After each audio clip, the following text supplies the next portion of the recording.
Hello, welcome everyone. Nice to have you with us at today's City Club Forum. My name is Ralph Delarada and I have the pleasure to serve as president of the City Club of Cleveland this year.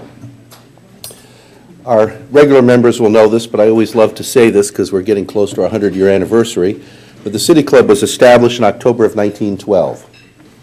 And since that time, the City Club has served as one of the nation's premier public podiums for civic dialogue, and truly has covered the most important topics of our time.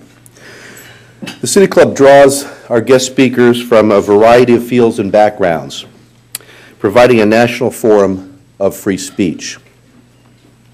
These speakers are rich in experience and knowledge and are here to truly spur discussion and learning amongst the citizens of Cleveland, as well as to our larger national audience. As such, this forum will often invite leaders who may express controversial views. We'd like to remind you that despite the opinions our speakers may express, the City Club remains an unbiased and free speech organization.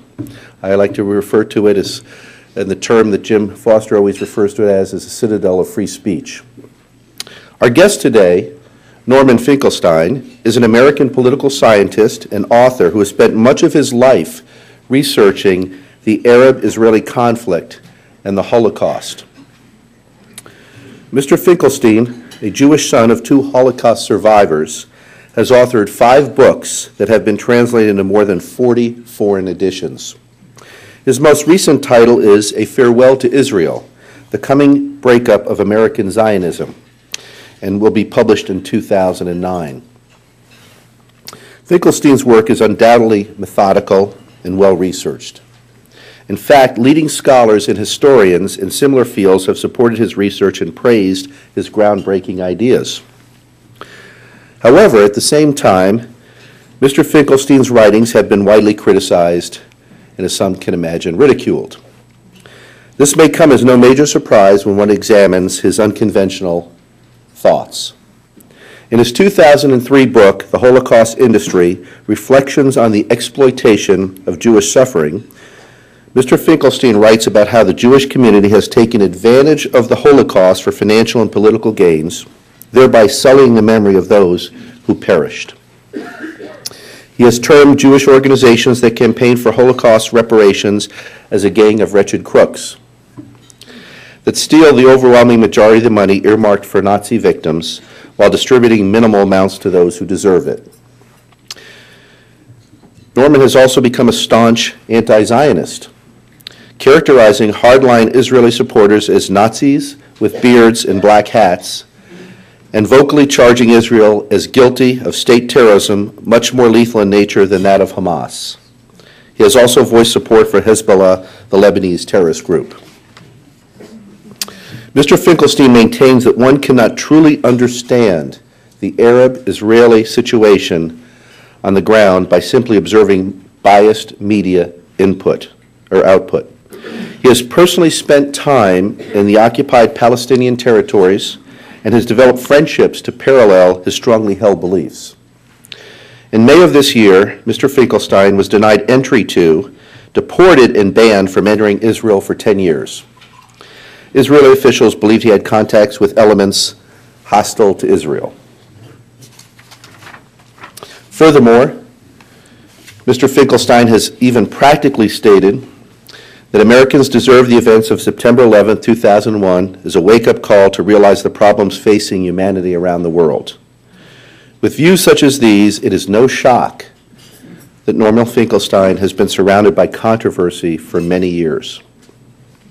As a professor, Mr. Finkelstein has paid a very high price for his radical views. He was denied tenure at DePaul University in June of 2007 amidst heated public debate, which led to his withdrawal from teaching at the school. Norman was additionally dismissed after 10 years at Hunter College in New York. At both schools, he was fired despite consistently being rated as a top professor in student evaluations. In addition to teaching at DePaul University and Hunter College, Norman has held faculty positions at Brooklyn College, Rutgers University, and New York University. He graduated from Binghamton University in New York and then received his doctorate from the departments of politics at Princeton. Whether or not you agree with Norman Finkelstein, it is impossible to deny the boldness of his provocative ideas and the stubborn perseverance with which he has stuck to his beliefs, despite the heavy consequences. Ladies and gentlemen, please join me in welcoming Norman Finkelstein to the City Club.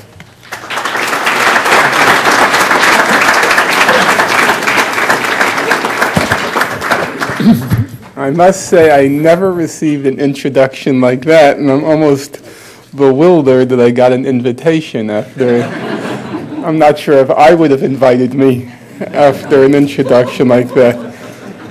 But I have to say it's to the eternal credit of the City Club here that you would recite a resume like that and then welcome me. And it's a genuine testament to the fact that somewhere in the Midwest of the United States, people really do believe in freedom of speech. And I think that's genuinely impressive. I'm not saying that to compliment you. It's simply a fact. I cannot imagine anywhere else in the U.S. with an introduction like that I would be invited as a guest here. So I thank you, although I'm not sure if all of the description were precisely accurate. You'll have a chance to question me later and then decide for yourself. The topic I was asked, or I elected to speak on this afternoon is the subject of a book I recently wrote called A Farewell to Israel, The Coming Breakup of American Zionism. And the first point I would want to begin with is that I think one of the challenges for all of us is to try to think in historical terms. We tend to forget that the present is just a moment in history. As I look around the room, there are obviously people here who go back a little further than the mid-1960s, when Israel became a prominent fixture of American life. What's often forgotten is that and when Israel was founded, and from that period, 1947 until 1967, for the first 2 decades of Israel's existence, it played a very minor role in the life of the American Jews, and it played a very minor role in American life generally. The reason is not too hard to find. After World War II, for reasons which haven't been yet thoroughly explained, all the main barriers to Jewish advancement in the United States began to fall away, and new opportunities opened up for American Jews to essentially make it in the United States.